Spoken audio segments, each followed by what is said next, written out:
সবাই যেন নিজেদেরকে ধৈর্য না হারিয়ে ফেলে, সবাই একটু সহনশীল হয় এবং আমরা পাহাড়ি বাঙালিরা দীর্ঘদিন ধরে যে গন্ডাছড়ার একটা সুনাম, গন্ডাছড়া শুধু গন্ডাছড়া নয়, গন্ডাছড়া ত্রিপুরার একটা ঐতিহ্য। এখানে এই ডম্বুল লেককে কেন্দ্র করে ত্রিপুরা সরকারের বিশাল বড় একটা লক্ষ্য যে এখানে টুরিস্টরা আসুক।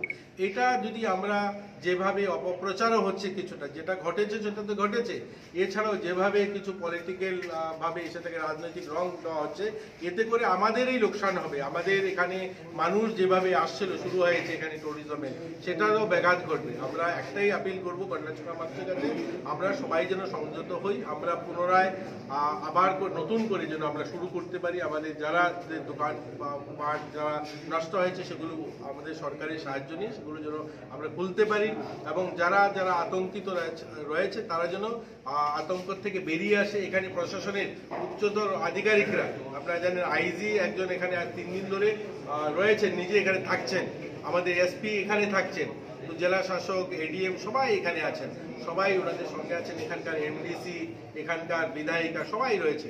আমরা চাই তারা যেন আবার একটা সুন্দর পরিবেশে তারা বসবাস শুরু করতে পারে। Thank you.